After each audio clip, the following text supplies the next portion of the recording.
conduite à observer à l'égard des divers membres de l'Église et spécialement des veuves. Timothée doit traiter les membres de l'Église selon leur âge, 1, 2. Quant aux veuves, il doit honorer celles qui le sont véritablement, celles qui ont des enfants, doivent recevoir les soins de ces derniers, 3, 4. Caractéristique de la véritable veuve chrétienne et de celle qui ne l'est pas, avertissement à cet égard, celui qui n'a pas soin des siens a renié la foi, 8 à 8. Quant au registre des veuves dans l'Église, celles-là seules doivent y être inscrites qui, âgées de 60 ans au moins, ont le bon témoignage d'une vie consacrée à la piété et à la charité, mais il faut refuser celles qui sont plus jeunes, parce qu'il peut arriver que, entraînées par la volupté loin de Christ, elles veuillent se remarier, violer leur engagement et qu'elles tombent ainsi dans l'oisiveté et la mondanité, septembre 2013. Paul veut donc que les jeunes se marient et deviennent de bonnes mères de famille, afin d'éviter les attaques de l'adversaire auxquelles déjà quelques-unes ont succombé. En tout cas, quiconque a des veuves dans sa famille doit en avoir soin et n'en pas charger l'Église, 14 à 16. Verset 1. L'intercession pour tous les hommes. Le devoir des églises est, avant tout d'adresser à Dieu des prières pour tous les hommes, spécialement pour ceux qui les gouvernent, afin qu'il assure le bon ordre social, 1, 2. Motif de ce devoir, Dieu le veut, parce qu'il veut le salut de tous, parce qu'il est le seul Dieu de tous et Jésus-Christ le seul médiateur de tous, qui s'est donné en rançon pour tous, 3-6a. Ce témoignage que Jésus est le Sauveur, a été rendu en son temps, Paul a été établi pour le rendre parmi les gentils, de là, l'autorité de son exhortation à la prière pour tous, 6 à 8. Verset 1 à 16 conduite à observer à l'égard des divers membres de l'Église et spécialement des veuves. Verset 2. Ces conseils n'exigent aucune explication. Ils renferment en quelques lignes tout un traité de prudence pastorale. Il est impossible de n'y pas admirer cette sagesse qui est d'en haut et qui est pure, pacifique, modérée, traitable, pleine de miséricorde et de bons fruits, Jacques 3.17. Le mot rendu par un vieillard est le même que celui d'Ancien, d'où quelques interprètes ont conclu qu'il s'agissait d'un homme revêtu de cette charge. L'ensemble de ces versets, 1 Timothée 5.13, prouve le contraire. Verset 3. Pour comprendre ces mots, il faut d'abord jeter un regard sur l'ensemble de ce passage, 1 Timothée 5.3-16. Nous y apprenons quels soins particuliers les églises primitives avaient de cette classe de leurs membres qui, de tout temps, a été l'objet d'une profonde compassion, les veuves. Leur position dans ces temps difficiles pouvait être particulièrement malheureuse et entourée de grands dangers. Aussi voyons-nous que, dès l'origine, acte 6.1 et suivant, ce fut surtout par égard pour elles que l'Église institua la charge des diacres et plus tard des diaconesses. Les veuves qui voulaient rester telles, s'employaient elles-mêmes au service du Seigneur et elles étaient soutenues par les églises, qui en tenaient un registre, 1 Timothée 5.9, et qui pourvoyaient à leurs besoins. Mais nous voyons, dans les versets qui suivent, à quels abus cette excellente institution fut bientôt exposée, des veuves qui avaient des enfants ou des parents à leur aise croyaient néanmoins pouvoir rester à la charge de l'Église, l'apôtre s'oppose formellement à cet abus, 1 Timothée 5.4, 1 Timothée 5.8-16. Il y avait en outre des veuves plus jeunes, qui pouvaient contracter un second mariage et qui, admises au nombre des autres veuves, devenaient pour ces dernières et pour toute l'Église une occasion de scandale, par leur légèreté et leur vie désuvérée, 1 Timothée 5.6, 1 Timothée 5.11, 1 Timothée 5.13, 1 Timothée 5.15. Il fallait porter à ces mots un prompt remède et tel est le but de l'apôtre dans les avertissements qui suivent. Ainsi celles que l'apôtre appelle ici, 1 Timothée 5.3, 1 Timothée 5.5, véritablement veuves, sont celles qui voulaient rester telles, qui étaient isolées, 1 Timothée 5.5, et qui n'avaient personne dans leur famille à même de les assister. L'apôtre recommande d'honorer de telles veuves, ce qui veut dire de leur témoigner le respect, les égards dus à leur triste position et de les secourir dans leurs besoins, 1 Timothée 5.9, note. Comparez Matthieu 15.5. Verset 4. C'est donc aux enfants ou petits-enfants d'une veuve que Paul ordonne d'exercer avant tout leur piété envers ce membre nécessiteux de leur famille, au lieu de le laisser à la charge de l'Église. Ce mot de piété doit donc s'entendre dans le sens de piété filiale. Et Paul exprime cette idée d'une manière assez générale pour faire sentir la même obligation à tous les enfants à l'égard de leurs parents, 1 Timothée 5.8. Le sérieux motif que l'apôtre donne de ce devoir, c'est qu'il est agréable à Dieu, conforme au 5e commandement. Et quand est-ce que des enfants auront rendu à leurs parents ce qu'ils ont reçu d'eux, tout ce qu'ils en ont reçu? Plusieurs interprètes, Calvin entre autres, appliquent à la veuve ce que Paul dit aux enfants. C'est elle qui est invitée à prendre soin de sa maison. Cela n'est pas impossible au point de vue de la construction grammaticale, mais le contexte n'est point favorable à cette interprétation, puisqu'il parle de ce qui doit être fait pour les veuves. Verset 5. Il fallait caractériser d'abord celle qui est véritablement veuve, 1 Timothée 5.3, afin que Timothée comprît plus clairement ce qui va suivre. Le nom même de veuve, en grec, signifie celle qui est dépouillée et Paul suppose ici qu'elle l'est doublement en tant qu'elle est demeurée seule, isolée, n'ayant personne dans sa famille qui puisse prendre soin d'elle, 1 Timothée 5.4, et ne songeant plus à contracter une autre union. Après avoir décrit ainsi sa position extérieure, l'apôtre retrace son caractère religieux, sa sainte vie, comparé 1 Timothée 5.10. Telle est la veuve que l'Église devait adopter pour en avoir soin et lui assigner une sphère d'activité. Verset 6. Une telle veuve est spirituellement morte, étrangère à la sainte vie qui vient de Dieu, Matthieu 8.22, Éphésiens 2.1, Apocalypse 3.1. Quel contraste ces terribles paroles forment avec le verset qui précède. Verset 8. Aucun incrédule. Car les infidèles eux-mêmes, mus par les simples sentiments de la nature, ont soin des leurs. Comment donc ceux qui ne le font pas auraient-ils cette foi qui est, opérante par la charité? Ces paroles se rapportent au devoir retracé à 1 Timothée 5.4. Verset 9. Comparez 1 Timothée 5.3, note et voir la note suivante. Ces mots, avoir été la femme d'un seul mari, comparé 1 Timothée 3.2, note, ne nous paraissent pas signifier qu'il fallut exclure les veuves qui auraient été mariées 2 fois, puisque l'apôtre lui-même conseille aux jeunes veuves de se remarier, 1 Timothée 5.14, ces paroles désignent des femmes qui, divorcées, auraient contracté une autre union du vivant de leur premier mari, ou auraient vécu dans le désordre. Du reste, les conditions que pose ici l'apôtre prouvent clairement qu'être enregistré emportait plus que le droit de recevoir des secours de l'Église, car, en exclure toutes les veuves dont la vie précédente n'aurait pas été irréprochable, même si elles s'étaient ensuite réellement converties, surtout exclure des assistances toutes les veuves âgées de moins de 60 ans, comparé 1 Timothée 5.11, c'eût été contraire à toutes les inspirations de la charité et c'est à quoi l'apôtre ne pouvait pas penser. Le rôle des veuves renfermait donc le nom de celles à qui certains services importants étaient confiés dans l'Église, qui remplissaient, pour les personnes de leur sexe, les mêmes fonctions que les diacres et les anciens. L'histoire de l'Église établit, par de nombreux témoignages, qu'il existait de telles charges dès les temps les plus reculés. On comprend que l'on ne put les confier qu'à des femmes qui avaient, à tous égards, un bon témoignage, 1 Timothée 5.10, et que leur âge, leur expérience chrétienne mettait au-dessus de toutes les tentations du monde et de toutes ses calomnies. Verset 10. Avec une telle vie pour leur servir de bon témoignage, ces veuves devaient inspirer confiance à tous. Quelques-unes de ces œuvres de charité, humblement remplies, étaient, dans ces temps-là, d'une valeur toute spéciale.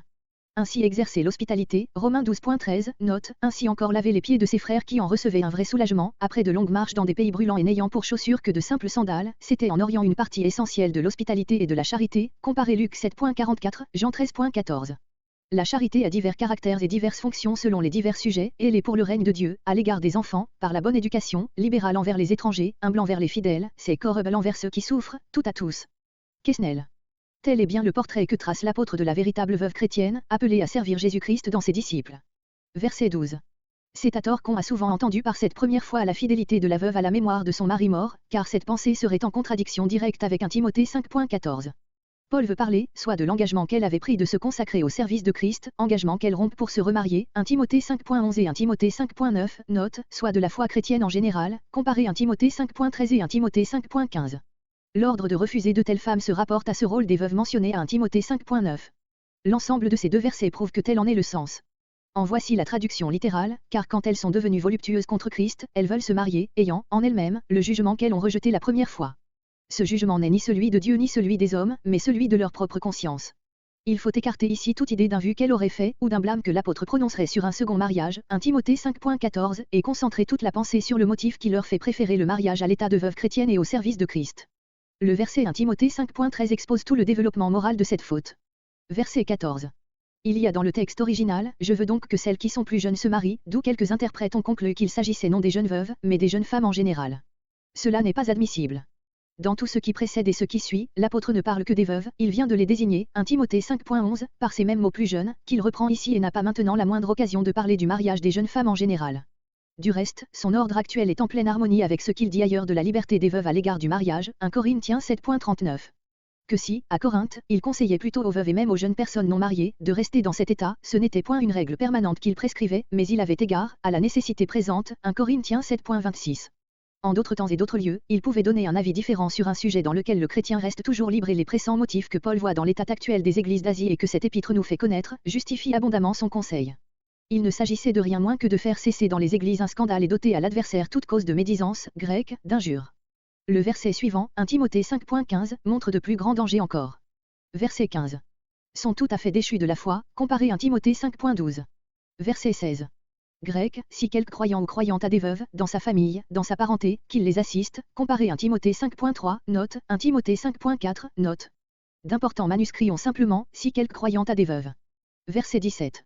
Quant aux anciens, il faut honorer doublement ceux qui remplissent bien toutes leurs fonctions, car cela est conforme à l'Écriture, ne recevoir contre eux aucune accusation qui ne soit appuyée par des témoins, reprendre publiquement ceux qui pêchent. Paul adjure son disciple d'observer fidèlement ses prescriptions, 17 à 21. Timothée ne doit imposer les mains à personne sans un sérieux examen, car il se rendrait solidaire des péchés de l'ancien indigne, or il doit se maintenir pur, sans toutefois se livrer à un ascétisme exagéré. Il est des hommes dont le caractère moral, en mal ou en bien, est évident dès l'abord, il en est d'autres chez lesquels il ne se manifeste que plus tard, 22 à 25. Versets 17 à 25. Direction sur la manière de traiter les anciens.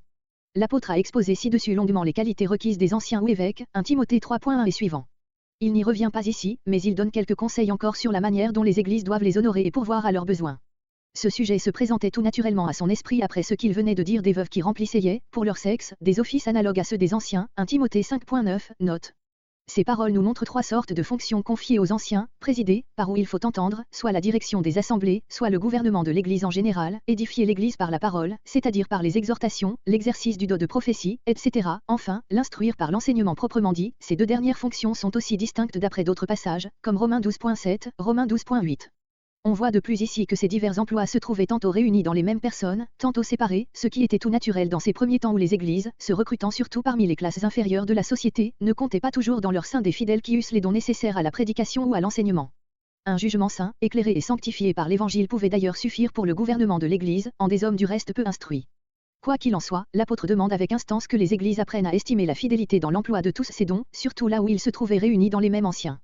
Mais qu'est-ce que ce double honneur qui est requis pour eux? Plusieurs interprètes, s'arrêtant uniquement au sens du verset suivant, 1 Timothée 5.18, ont traduit ces mots par un double salaire ou honoraire, ainsi la version de Lausanne.